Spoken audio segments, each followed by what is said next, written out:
আজকে আমি দু একটা কথা বলার জন্য লাইভে যুক্ত হলাম।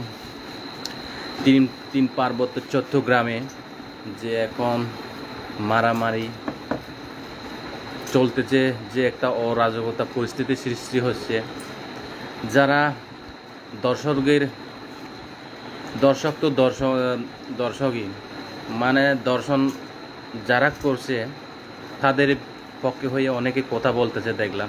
কারণ বাংলাদেশে এরকম অহরহর ঘটনা ঘটতেছে, বিশেষ করে তিন পার্বত্য চট্টগ্রামে যারা দর্শক মানে দর্শন করে, এদের কোনো জাত ভাই বোন কিচ্ছু নাই, এরা দর্শক তো দর্শকই। তো আমরা জাতিগতভাবে সম্প্রদায় কেন সৃষ্টি করব? আমরা তো সবাই বাংলাদেশি, তাই না? বাংলাদেশে যদি কোনো একটা সরকারি রাষ্ট্রীয় সম্পদ যদি ধ্বংস হয়, এটা তো সবার, আমরা কেন উত্তাল হব? এটা ঠিক আছে, দর্শক যখন করছে সুষ্ঠুভাবে মিছিল করুক, সুষ্ঠুভাবে সমাবেশ করুক, এতে কেন বাধা প্রদান করবে? বিভিন্ন এদের তো বিচার অবশ্যই হবে। কেন আমরা ভাঙচুর কেন এগুলো করব? রাষ্ট্রীয় সম্পদ কেন আমরা ধ্বংস করব?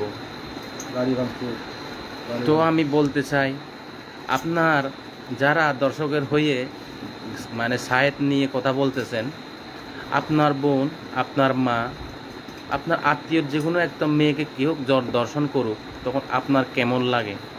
তখন বুঝবেন আপনারা যে তাদের হয়ে কথা বলতেছেন এগুলো করা ঠিক না।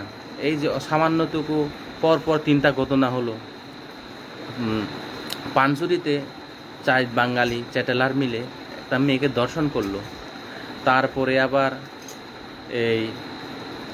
তারপরে আবার বান্দরবানে একটা বান্দরবানে খারাপ কথা বলতে হয় আর কি, ভাবে মানে একটা ছেলে একটা মেয়ের সামনে, সেই এত বাজারের মধ্যে কি বলবো, এই লজ্জা স্থান যেটা বলে ফেনিস্টা দেখাইয়া দাঁড়াইয়া আছে, এটা একটা। তারপরে আবার গুই মারাতে হলো, একটা বাপের বয়সের সমান বুড়ো মানুষ একটা মেয়েকে দুধ টিপে দিল। এটা কোন ধরনের? এটা আমরা কোন দেশে বাস করতেছি?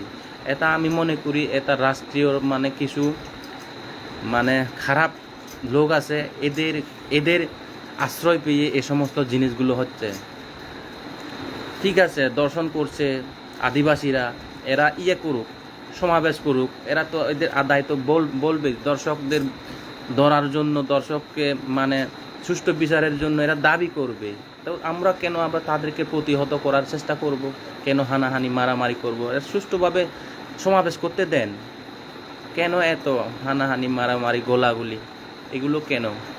আজ পর্যন্ত বাংলাদেশের সমতলে পার্বত্য চট্টগ্রাম, বিশেষ করে পার্বত্য চট্টগ্রামে এই সেটেলার বাঙালিরা মানে পাহাড়ি আদিবাসী মেয়েদের মানে দর্শন করতেছে। কোনো সুষ্ঠু বিচার হচ্ছে না, কোনো সুষ্ঠু বিচার হচ্ছে না। আজ পর্যন্ত দেখাই দেন একটা দর্শক মানে ধরা পড়ে একটা প্রকাশ্যভাবে কোনো পেপারে ওদের ফাঁসি দিয়েছে, এরকম। এই যে গেল 1 মাস পরে আবার ছুটে চলে আসলো, এটা কেমন ধরনের?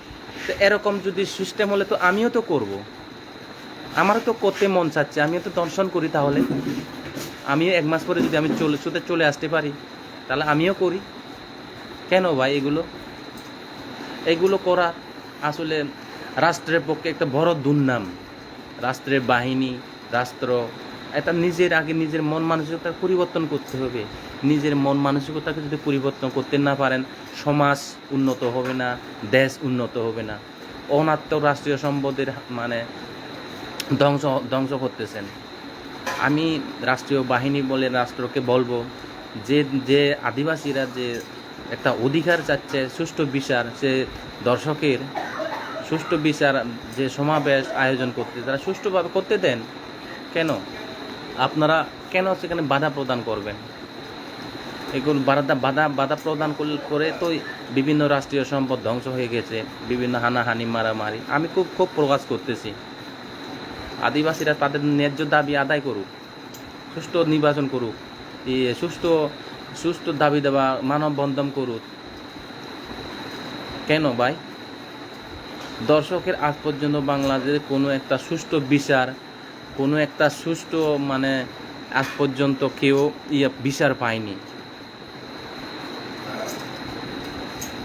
যেমন গতবারে জুলাই আগস্টে ওর বাবা সে জুলাই অভ্যর্থনের সময় এই আলিম কিনা মেয়েটার নাম জানি না, মেমোরিতে নাই। ওই মেয়েটা বাবা মারা গেছে। তো মারা যাওয়ার পর ওর জিয়ারত করতে গেছে। জিয়ারত করতে গিয়ে ওর বাবার ইয়েতে জিয়ারত করতে গিয়ে ওই মেয়েকেও দর্শন করা হয়েছে। আর সেই মেয়েকে দর্শন করে সুষ্ঠু বিচার না পেয়ে শেষ পর্যন্ত মেয়েটা কী করছে, গলা ফাঁসি দিয়ে মারা গেছে। কেন ভাই? আপনার বোনকে একজন দর্শন করে দেখুক, আপনার মাকে একজন দর্শন করে দেখুক, তখন আপনার কেমন লাগবে? এগুলো কেন ভাই? আমরা নিজের মন মানসিকতা পরিবর্তন করি। নিজের মন মানসিকতা পরিবর্তন করলে দেখবেন সমাজ উন্নত হবে, দেশ উন্নত হবে। আমরা সরকারকে সহযোগিতা করি, রাষ্ট্রের বাহিনীগুলোকে আমরা সহযোগিতা করি। কেন আমরা অযথা হানাহানি মারামারি? আদিবাসীরা তো ন্যায্য দাবি করবে, কেন আমরা বাধা প্রদান করব? বর্তমানে 3 পার্বত্য চট্টগ্রামে কেমন এমন ঘটনা ঘটতেছে তা কোনোদিন কল্পনা করাও যায় না। এই চুরি করতেছে, এই মানুষ খুন করতেছে, এই কি বলবো, এই দর্শন করতেছে। কেন?